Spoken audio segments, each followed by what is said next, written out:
קודם כל, אני רוצה להודות מאוד למריו על ההזמנה והארגון המדהים, וגם לצוות שלך, שאני מאתמול פוגשת כל פעם עוד אחת שחושבת שהיא יוצאת דופן, ואז עוד אחת יוצאת דופן. איפה אספת אותם?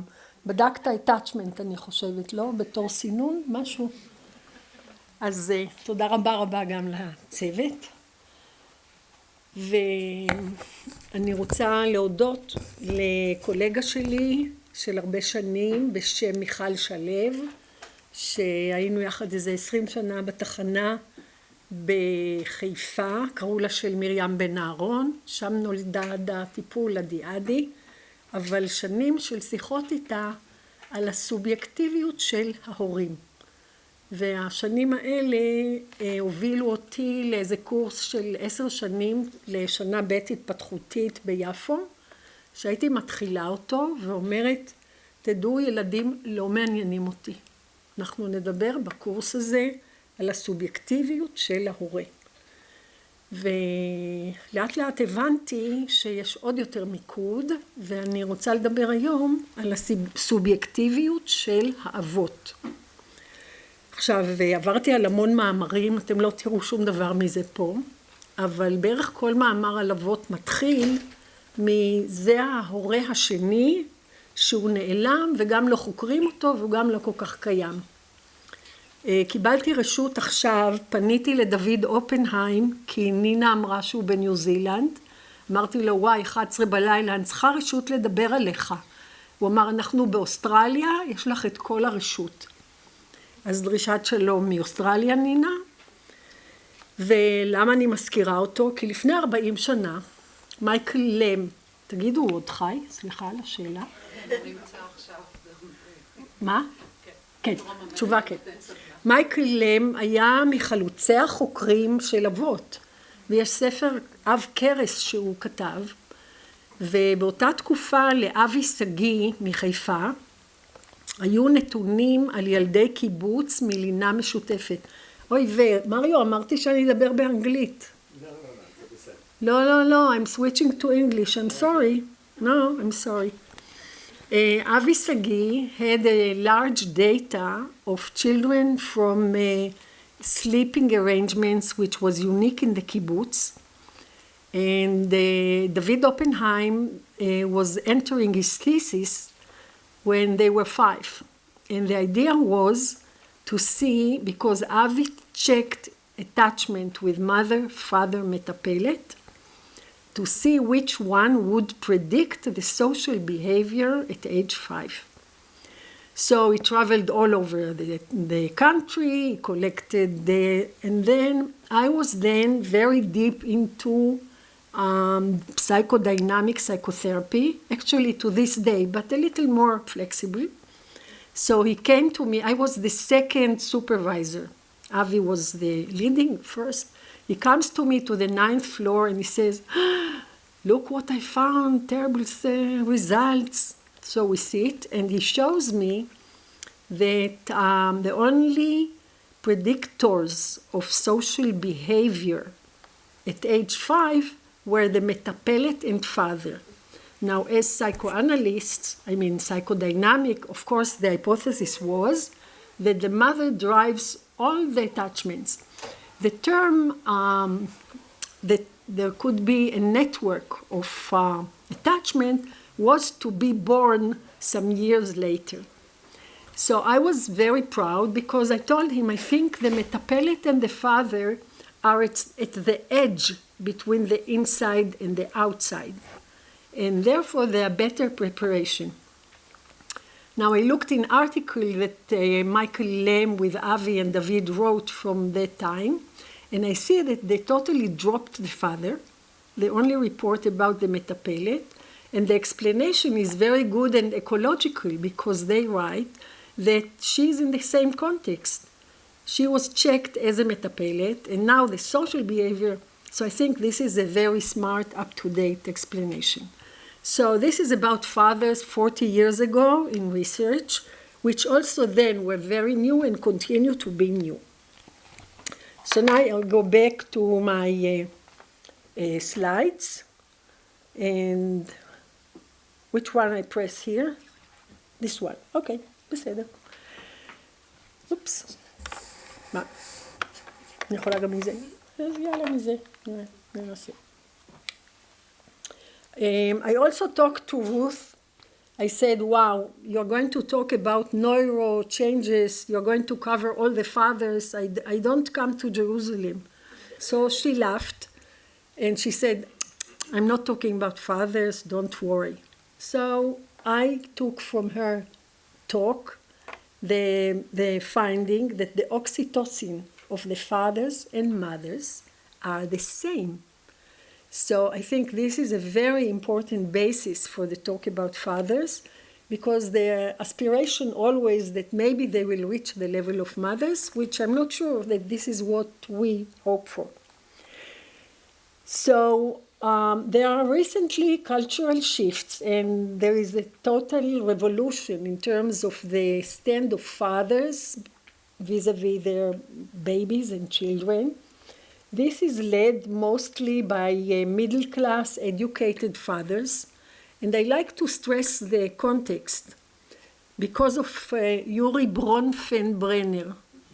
Mario, second-year students, if they cannot say Bronfenbrenner, they don't pass second year in Jaffa to this day. So Bronfenbrenner was emphasizing very much the social context. So as long as I will be talking about fathers, I'm talking about a very limited section, because I don't know how they are in other cultures, in other contexts, so bear with me. I think there was an historical impact of the women movement in the 60s and 70s that somehow enabled fathers to take a bigger role. The women were really struggling with their jobs and with career. At the same time, fathers were gradually were opening up to babies. I was coding PhD of John Ross, that I'll talk about his theory later, and I was coding CAT, and his hypothesis was that little boys also have tendencies to be caring. And he claimed that later our culture suppresses it, like they drive the boys away from becoming caretaker, and they really support only mothers. So about the neurobiological changes, you already heard. I don't have to say anything about it. But I will be talking about sort of generalized subjective experience of normative quote-unquote fathers, including common challenges like postpartum depression. I want also to say that Ruth was talking about real, almost clinical depression. I'm using the term depression also for what is called blues or semi-depression. I don't make the specific distinction. So that's another limit. And finally, my talk is limited to traditional two-parent families where there is both father and mother. Now see if I change it. No, it's back. Okay. Fathers who are new experience both external changes and internal changes. The external ones are really open to everyone to see. There are financial adjustments, there are new economic responsibilities, and the relationship become very dynamic. The couple system is transformed into three-person family unit, and the father observes changes in the partner. It's not exactly the same one he married and spent some time, because his wife looks different, she's focused in different things, and he has to learn to live with, accept, cooperate with the partner who is changed. Likewise, the household management is changing. There could be new division of labor, there could be more domestic responsibilities, and the social system is very different. As long as you are a couple, you have the option of living in a bubble and seeing more or less other people or not. But as soon as you have a child, the institution grab hold. They ask you to bring them to well baby, you have to introduce them to metapelet, you have to, and all of a sudden, all the context that you really didn't have to deal with burst into your private home. Likewise, there are internal changes which are very important to mention because you don't see them from the outside. Fathers have their own set of concerns. I should start with the health anxieties because there is a constant worry about the mother and the child well-being. He's an outsider, but he's seeing that they are dealing with health issues. Their new responsibility, overwhelming sense of being accountable for another life. There is a new conflict that women have known from day one, and for the new father, there is conflict between work and family. And there is a struggle because you are a better bed provider if you are succeeding. So it's not only selfish, it has to be part of the economic considerations. And there is a meeting between reality and fantasy. There is in Hebrew expression, לא לילד הזה פיללתי, which means that once the baby is born, you have to accept the specific baby.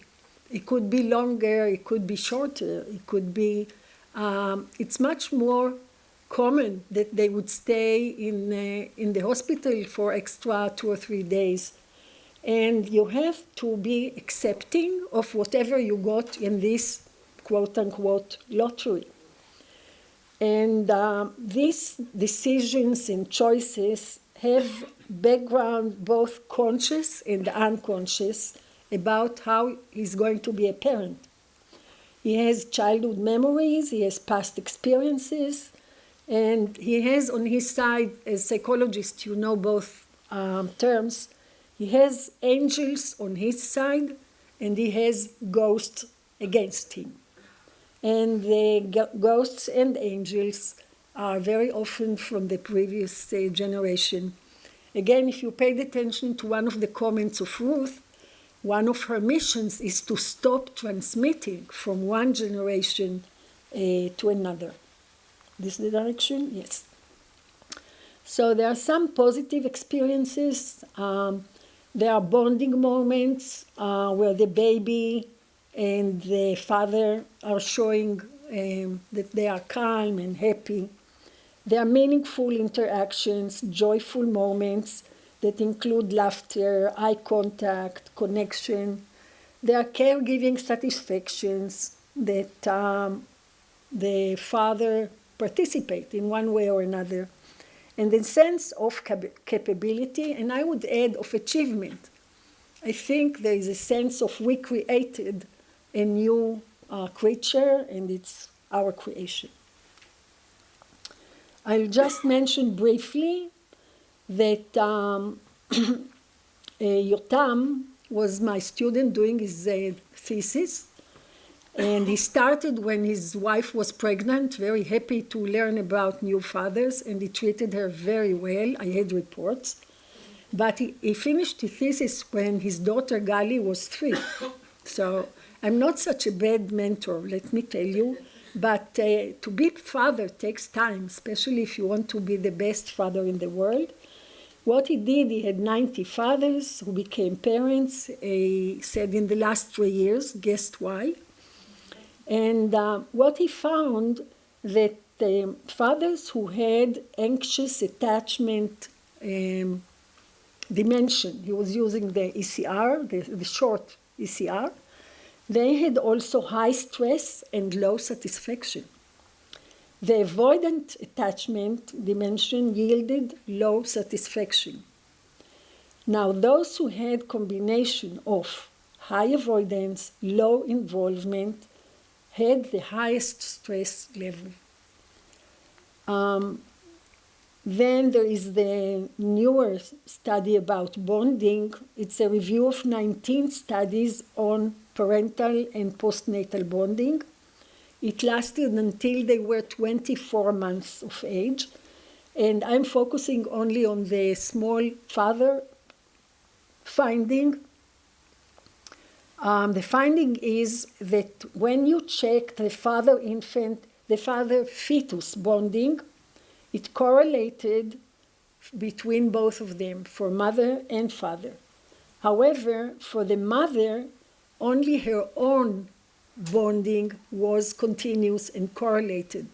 In other words, during pregnancy, it seems that Ruth, what do you say? They were synchronizing. But once the child was born, they went their separate ways. We have here Miriam and Howard, and fresh from their oven, what we hear is that they had longitudinal study of adult attachment interview.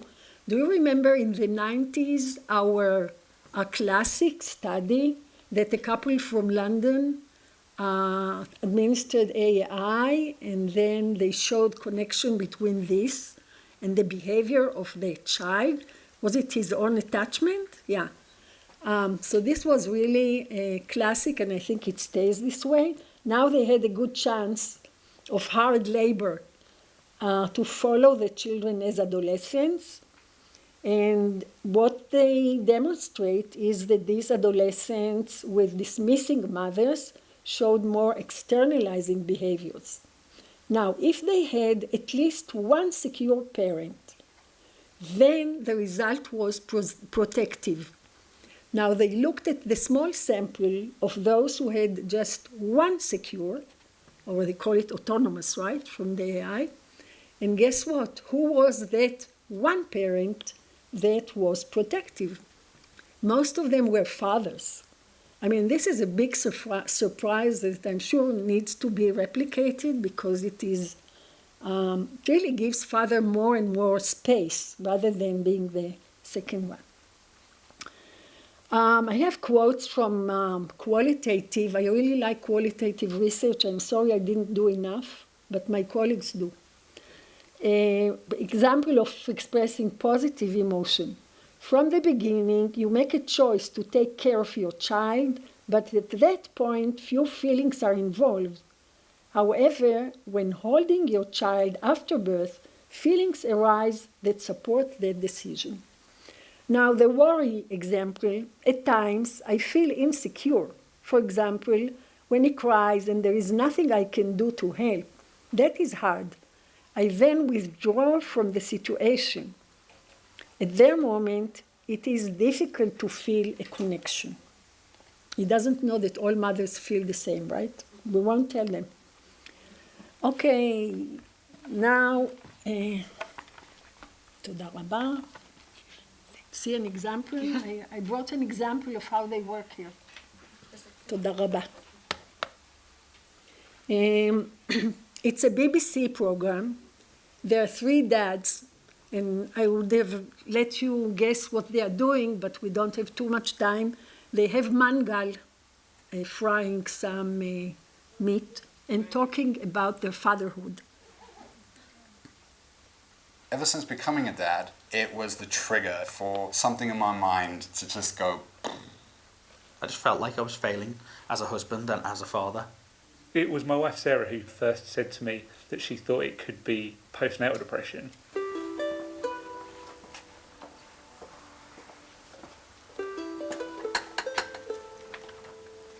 Hiya. All right, mate. Tony.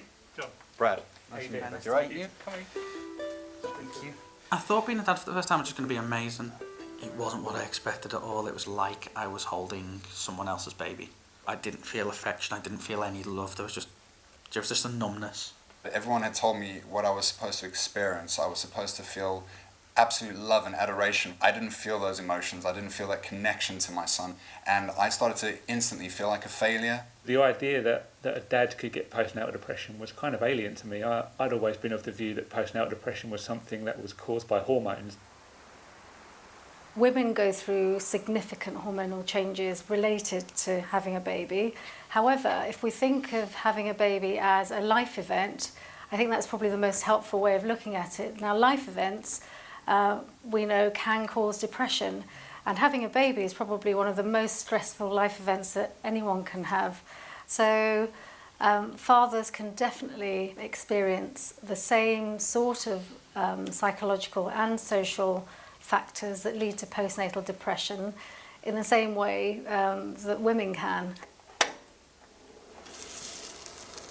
Men don't talk about their feelings, you know, it's not a manly thing to do. We get the whole man up thing. You get the bravado, don't you? Yeah. Exactly, it's the bravado. I couldn't sit down with 10 of my mates in the pub all having banter with each other and go, can we get serious for a minute and talk mental health? You just got to get on. Yeah. You have to have the strong upper lip and just, crack on with life. My wife had postnatal depression with all 3 of our children, and I just wanted to be there to support her, to kind of be the rock that she could depend on. I think because I'd been so sort of encompassed in making sure Sarah was okay, I hadn't paid myself much attention. I didn't seem to enjoy anything. I didn't interact with זה people. אבא מנוסה שמדגיש כמה הוא רצה לתמוך באשתו וכמה הוא לא שם לב שהוא בעצמו מדוכא. It's a difficult thing to put a finger on how it got so serious. I was getting told it's just baby blues, you're just a jealous dad. I started to think like that. I started to think that it's me, there's something wrong with me. I just started feeling guilty more than anything. That guilt of, I need to love this child. I know I should have these feelings, but I can't force them. One day I just decided that Elizabeth would be better off with a dad who's not here. I was getting to the point where I was considering taking my own life.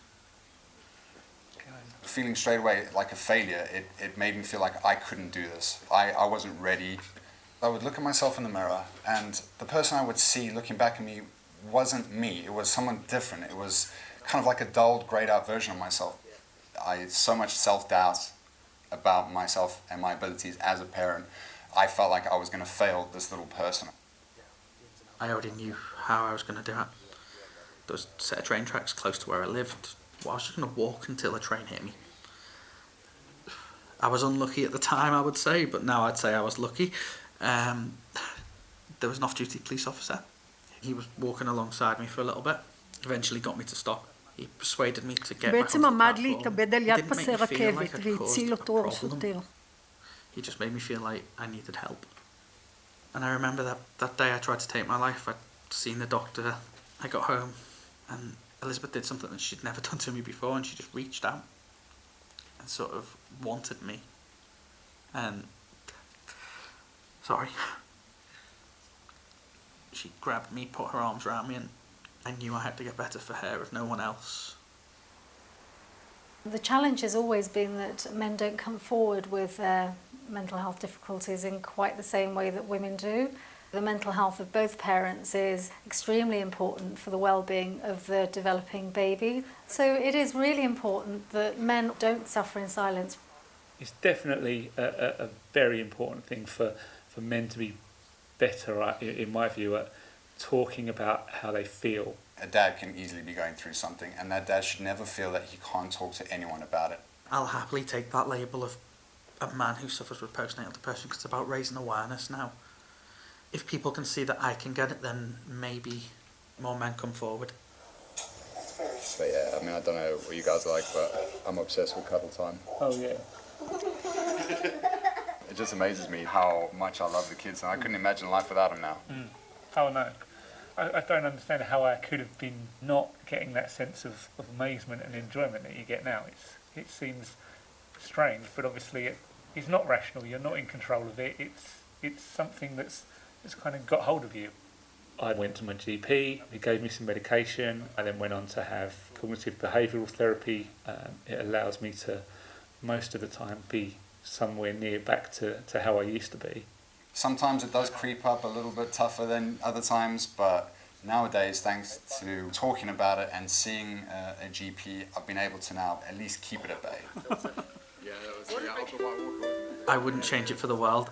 I love every minute I have with my kids. Nowadays, I feel that sensation that I was meant to feel. Being a dad's the best thing in my life, without a doubt. All those things that I wanted to do right at the beginning. There is just the most unconditional love for these two little human beings. I'm just really happy that I've been able to come through the other side. יש לנו בעצם עוד איזשהו קטע, אבל אני אשמור אותו אם יישאר זמן. מה?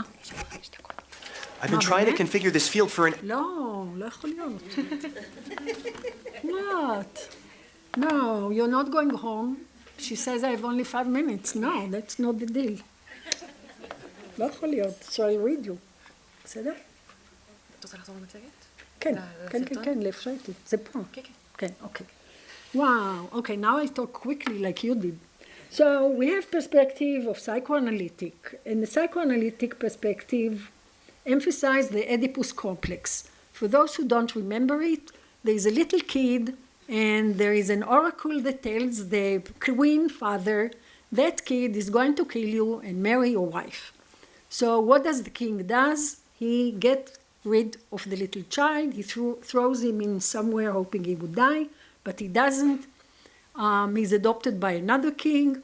One day he is told the same prophecy, that you're going to kill your dad and marry your mom. So he leaves the adopting parent running away, and he finds someone on the way, and guess what? They fight because that older guy is provocative and he kills him. So he goes to town, there is a riddle, he solves the riddle, he gets to marry the mother, and Oedipus killed his father and married his mom because there were 2 prophecies. But my colleague that I mentioned before, John Munder-Ross, wrote articles where he said that it didn't begin with little Oedipus. We are blaming the kid really unjustified. There was a father, and the first one who wanted to kill the baby wasn't the baby, even though the prophecy was there. So I'm bringing this to say that I really believe that there are many unconscious processes. I won't quote Jung, I won't quote others, but my psychoanalytic view says that we have to face all these negative underlying, whether they are totally human, whether they are situational. Only by facing these ghosts, then we can come in a different way to the next generation. So I do believe that fathers have all kinds of fears. For instance, that the little boy will take their place. And they have then guilt dynamics because they are somehow in contact in their rejection of the new baby. No.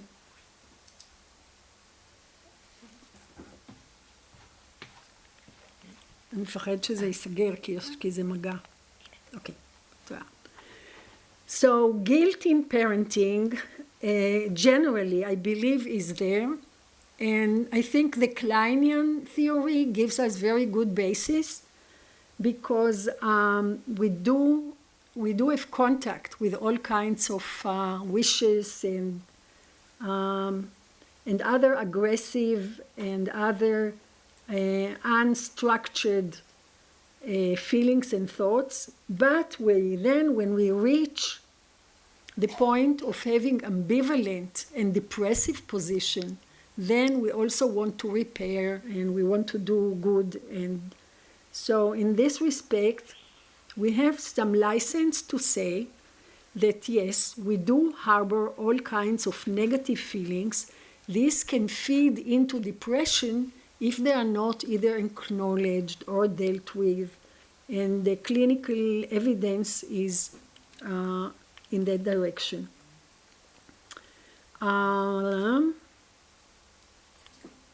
צד שני. הנה צד שני. The clinical application is really in interventions, and I think there are many parent-child interventions. And I went over some clinical reports, and I can only say that it comes very prominent that in this situation that you see child with father, as a therapist, you really invest in inviting the father and teaching him that he can have his own place and that the child needs him and that the father can collaborate. It's really like a new learning for many fathers.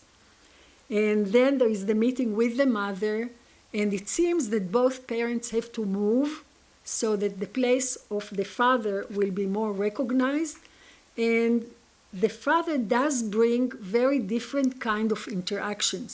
This is a question that for me is open. Why is it so? But now it's well known that fathers are very good in not only setting limits in a tyrannic way like they experienced with their own fathers, but really setting limits in a very amicable, loving way. And playing rough and tumble with their children that mothers don't do as much. So why is it that fathers have different role? Is it their biology? But the oxytocin begins to tell us that they are similar. So I don't know the answer to this riddle. But the psychotherapeutic work, as far as I'm concerned, has to focus on the subjective experience of the father per se, not only how to enlist him in the service of the baby. תודה רבה. Thank you. Bye.